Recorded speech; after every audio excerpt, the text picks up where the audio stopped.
चुनाव आयोग ने 16 मार्च को प्रेस वार्ता में आम लोकसभा चुनाव की तारीखों की घोषणा कर दी है, जो 19 अप्रैल से 1 जून तक 7 चरणों में होगा। चुनाव आयोग ने चुनाव के तारीखों की घोषणा के साथ पाकिस्तान अधिकृत कश्मीर में की गई आरक्षित सीटों का विवरण देते हुए कहा कि हमने 24 सीटें पाकिस्तान अधिकृत कश्मीर के लिए भी रखी है। was passed in 2019।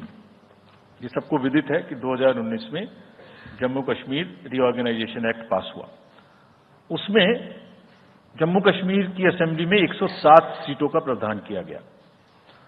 उस 107 में से 24 सीटें रिजर्व थीं पाक ऑक्यूपाइड जेएंडके की, बची 83 में से 7 रिजर्व थी एससी के लिए और एसटी के लिए कोई रिजर्वेशन नहीं था।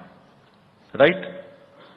2022 में उसके बाद डिलिमिटेशन कमीशन आया और उसकी रिपोर्ट्स को एक्सेप्ट करके नोटिफाई किया गया।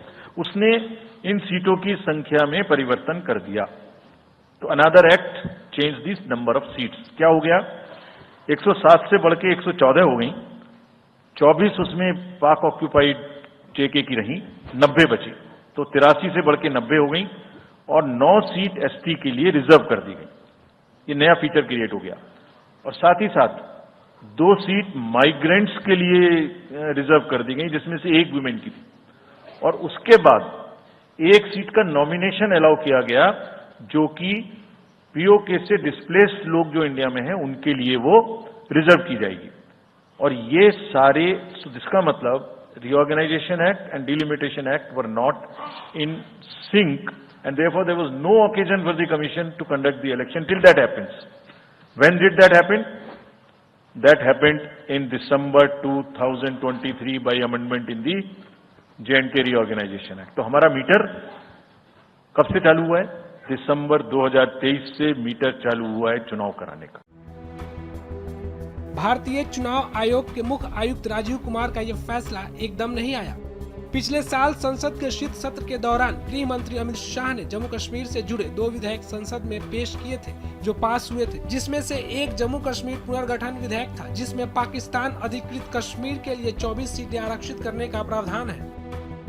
मान्यवर, इसमें से 2 सीटें कश्मीरी विस्थापितों के लिए होगी जो घाटी से विस्थापित हुए हैं, और 1 सीट पाक ऑक्यूपाइड जम्मू कश्मीर के विस्थापित व्यक्तियों के लिए नामित की जाएगी। इसमें से 1 महिला होना जरूरी है। इस प्रकार का एक कानूनी सुधार लेकर आज मैं यहां पर हुआ है। डिलिमिटेशन कमीशन के इतिहास में पहली बार 9 सीटें शेड्यूल्ड ट्राइब के लिए आरक्षित की गई हैं और एसटी के लिए 9 सीटें और अनुसूचित जाति और जनजाति के लिए 20 सीटों का आरक्षण की व्यवस्था करें। नई जो स्कीम बनी है उसमें जम्मू में पहले 37 सीटें थी, 37 सीटें थी। ये भी न्याय का सवाल है। जम्मू में पहले 37 सीटें थी, अब 43 हुई है, 43 हुई है। कश्मीर में पहले 46 थी, अब 47 हुई है। और पाक ऑक्यूपाई कश्मीर की 24 सीटें, क्योंकि वो हमारा है, हमने रिजर्व रखी है। मान्यवर, 24 सीटों को इस तरह से पहले 107 सीटें जम्मू कश्मीर विधानसभा में थी, अब 114 सीटें हुई हैं। पहले 2 नॉमिनेटेड मेंबर हुआ करते थे, अब 5 नॉमिनेटेड मेंबर मान्यवर इसमें होंगे।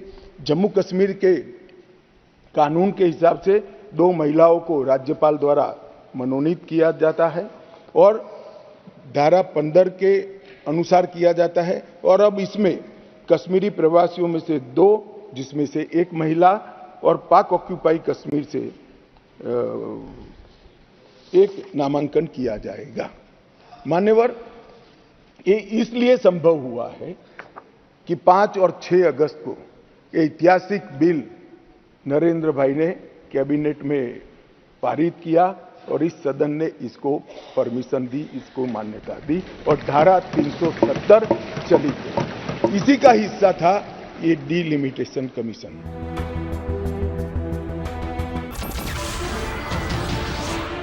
नमस्कार, मैं हूं मानक गुप्ता। अगर आपको हमारा ये वीडियो पसंद आया हो तो इसे लाइक और शेयर जरूर करें और हां, हमें सब्सक्राइब और फॉलो करना ना भूलें ताकि आप देश और दुनिया की कोई खबर मिस ना करें। तो जुड़े रहिए हमारे साथ और देखते रहिए न्यूज़ 24।